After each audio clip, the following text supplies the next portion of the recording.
Once I rose above the noise and confusion, just to get a glimpse beyond this illusion.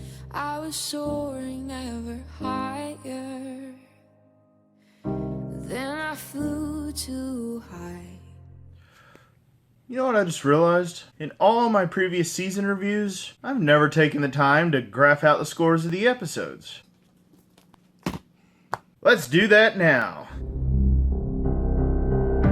Masquerading as a man with a reason. My charade is the event of the season. And if I claim to be a wise man, it surely means that I don't know.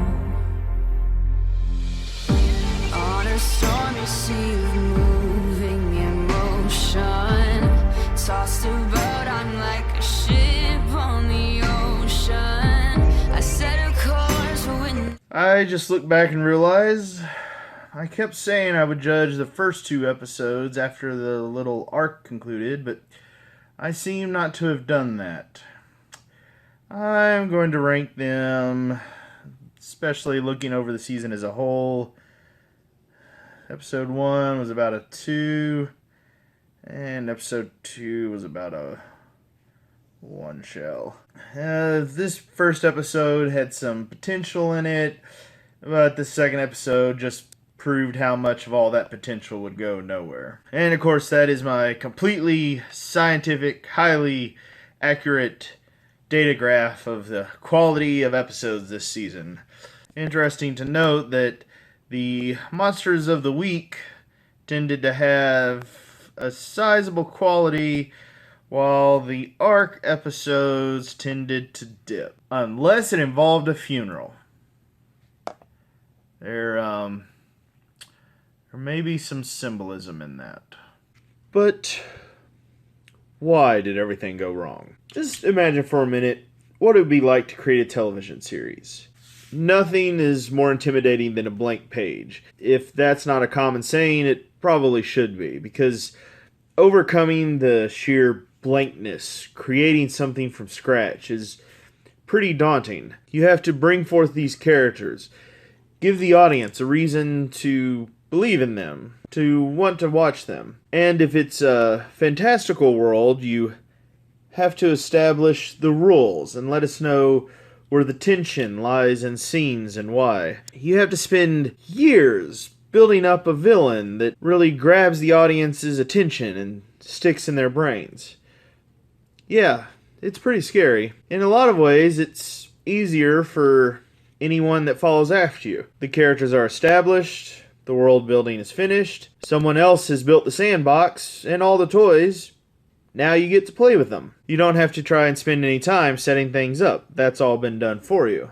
But I will admit, that has its own problems. For one thing, after all the hard work and effort to create that first memorable villain, anything you create afterwards will immediately be compared to it. It's very likely the villain you work on will be compared to as inferior to the original, or ultimately just a lame copy of it. I get that, I really do. It's why I said earlier in the season that bringing in Michael was a perfect idea for the show. Michael was in that sweet spot as far as villains go. He had a lot of build-up and narrative weight to him as kind of a side effect of Lucifer being the show's true main villain. Since Michael was related and all to Lucifer, some of that mystique and effort rubbed off on him. Now, while I may praise him nonstop because I respect the man's work, I will admit that Kripke wasn't quite perfect. Now and then there were missteps, and one of those missteps is that Michael was very poorly fleshed out as a character. Bringing him back as a foe is brilliant because you have a lot of that background and build-up that a truly memorable villain needs on a mostly blank slate that has immense room for development. In fact, it was a move so brilliant, I had been counseling for the show to utilize Michael all the way back in season 11. The problem? They did nothing with him but make him Lucifer Light, especially after establishing Lucifer's crisis of nihilism back in season 12. That's partly why I started using the Lucifer figure to represent Michael, because he was just becoming a copy. In fact, Lucifer went nihilist in season 12. Michael was revealed to be a nihilist in season 14, and that season just ended with Chuck essentially declaring them to be right. I'm starting to wonder if Dab is working through some personal philosophical issues on the show. Anyway, we had all the potential for Michael, and ultimately it meant nothing. What were his goals? What were his motivations? What kind of character was he? Evil, and bad guys seem to be our answers. Even Lucifer had more motivations and depth than that. Indeed, after 3 years now, one has to start wondering if Dab even knows how to do villains. See, the saying is that there are only 3 stories. Man versus nature, man versus man, and man versus himself. To kind of explain it, where does the conflict in a story come from? From inside? A person has 2 conflicting motivations within him? Does it come from outside? 2 people that have conflicting motivations. The third version, you could say, it is motivation against the abyss. A person's motivation conflicts with an uncaring, indifferent surroundings that doesn't even know they exist, but nonetheless presents a problem and challenge. Writers will have different preferences and skill with these 3 types, and there's nothing wrong with that. And after these 3 seasons, it's hard not to wonder if Dab's talent lies with man versus nature, since so far his best season is, I'd say, number 13, where the boy's biggest struggle was against the multiverse in general and less any specific foe. When it comes time to create the villain, to give the motivation that opposes our heroes, he just doesn't seem able to create a fully realized character. To prove this point, let's think about Jack a minute. Here lately, I've been on a rewatch of Star Trek The Next Generation, and one of the best episodes, a personal favorite of mine, is the episode that debuted Jonathan Frakes as a director, titled The Offspring. In that episode, the android Data builds himself a daughter. Even if you're not much into Star Trek, I can recommend checking it out. It should be fairly easy to understand, even if you don't know all the background. Anyway, I want to read a line from Data's log in that episode. Quote, "And it is interesting to note that as I observe Lal learning about her world, I share in her experiences, almost as though I am learning things over again." See, part of what makes that episode so effective, that line also applies to Data. By observing a robot going through something that is really common for us, we, the audience, experience parenthood in a new light, almost as though we are reminded of how much of a miracle it is and what it brings to our lives. I say all this because this is how a child character is supposed to help out a show. I think where a lot of writers go wrong is they make the child itself a focus, which that's the way it is in real life, but things work differently in stories. In a story, the focus should be the new aspects of the characters brought forth by the presence of this new addition. The child should be seen by the writers as an opportunity for the audience to experience things anew that had grown familiar and stale. Think about what I consider one of the more memorable episodes of this season, even if the title wasn't, the episode Optimism. We got to see Jack on a hunt. And how did that feel? Well, suddenly what had become routine for us after 14 years felt fresh and new as we got to see Dean impart wisdom and experience to the rookie, and the rookie made some mistakes now and then and learned and grew. But it's not just hunting that we could see in a new light. Our characters themselves are also an opportunity. For example, we've been told many years that Dean was like the mom of the duo. He helped raise Sam, but we only had a few flashback scenes over the years to show us this. Jack was a chance to bring this part of Dean's character into the limelight and show us his motherly side. Jack was the opportunity to see our boys in new light, and once in a while, like in the episodes Optimism and Byzantium, we would kind of get those moments. Now, I say it should have been at least one scene in every episode, but at least some is better than none. So, what happened in the show when Jack lost his soul? Well, even the bare depth of development we had gotten was all taken away. Let's take what was probably the one scene of some character in Revelation when Jack dusted that snake. Can you really point to a moment in Jack's appearance in these last 2 seasons and say why that was out of character? We kind of have a vague sense that he wouldn't do it, but where was a scene establishing this is unusual? Where was a scene of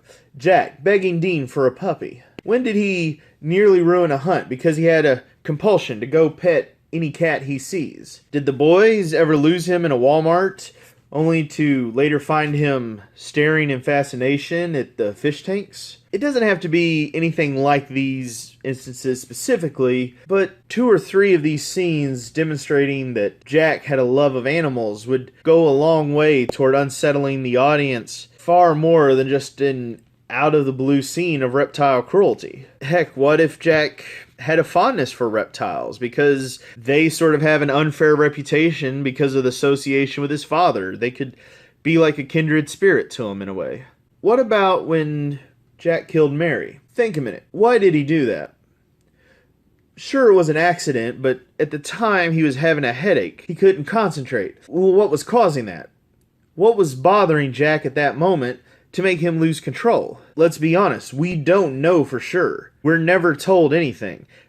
It just happened. That seems to be pretty much the reasoning behind any time Dab tries to do an arc villain. It just happens. And this is also why I suspect he's more suited for Man vs. Nature, because that excuse is more applicable in those stories than others. So think about this season. Why does Michael bother with monsters? He just does. Why does he want to destroy the world? He just does. And when Jack becomes the villain of this season, he starts doing the same. Why?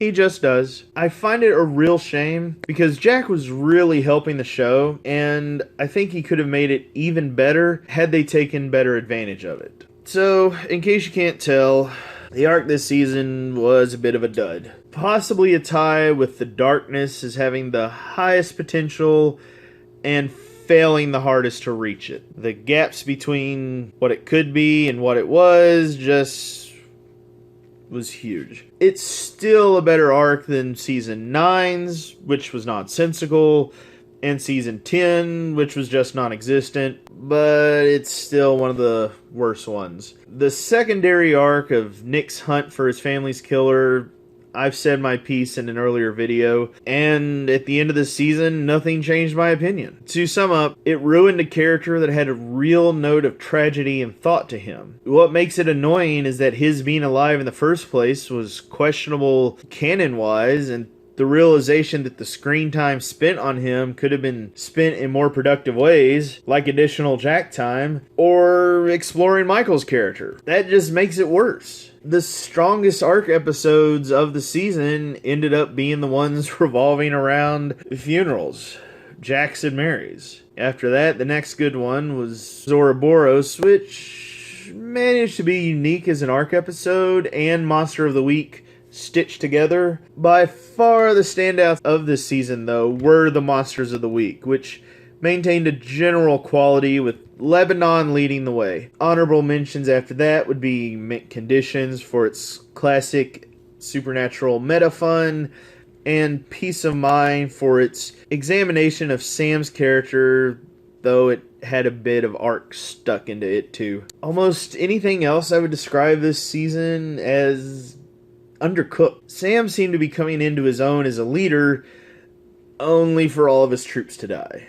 Dean struggled this time with the monster inside, only to have it forgotten for a few episodes, then killed off by Jack. Castiel was at least the most consistent and got to kick total ass this season, so it wasn't bad for all of them. Still, for a season that felt like it really wanted to examine the heart and the soul of the Winchesters, it took time to do neither. If I was to grade the showrunners by their seasons, I'd say Kripke's flaw was inexperience, and one which faded over time and was proven by the steady increase of general quality in his seasons. For Sarah Gamble, Both of her seasons had a problem of being overambitious, as she had apparently dreamed bigger than she could afford. Carver's seasons, well, they felt indifferent.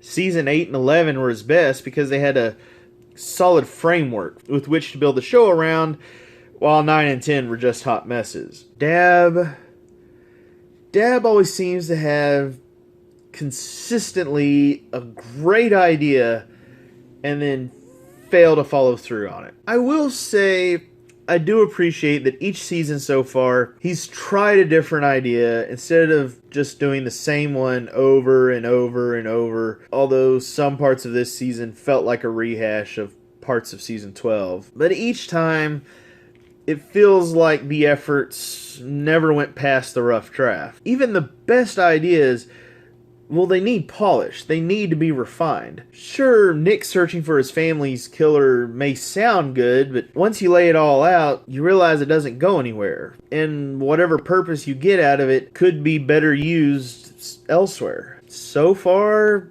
season 13 may be his best. This one, I may rank this his worst. Maybe, if the writers really buckle down and work hard on those script drafts, season 15 could end the show on a high note. But given past performance, I don't know how confident I am. Really heaven waits for you.